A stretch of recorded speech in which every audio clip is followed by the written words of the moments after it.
why does he have these lairs in the middle of nowhere? It just doesn't make any sense. Like at his Zorro Ranch in New Mexico, he was this guy had interest in like transhumanism. He was a eugenicist.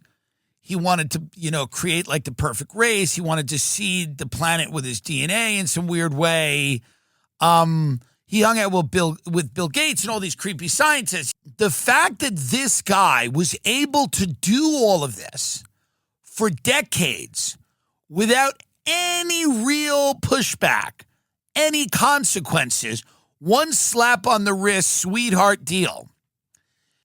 To me, it suggests that like Epstein was another thing. Like, we tend to think of like spies as like 007.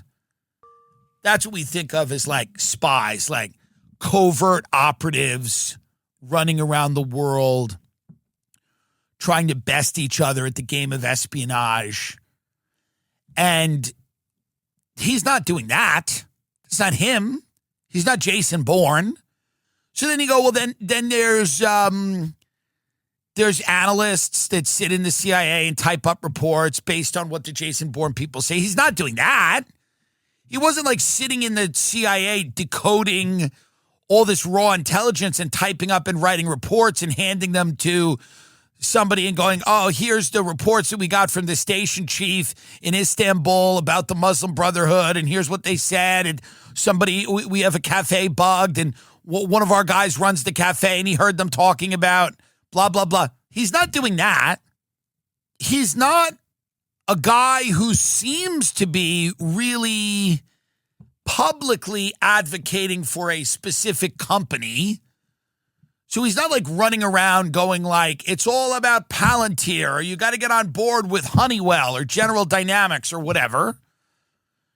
He's this other thing, this like weird, strange other thing.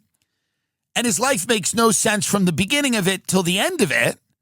The beginning of his life where he's like a math teacher at a prep school, and then he's working at an investment bank, and then he owns the largest piece of real estate in Manhattan, and then he's controlling Les Wexner's entire fortune, and then he's experimenting potentially on women in a ranch in New Mexico because he's into this weird, like, eugenics, and then supposedly he kills himself in the most secure prison in the country.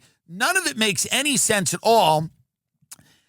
And then J.D. Vance is on Rogan going, yeah, I'll always believe there's something going on.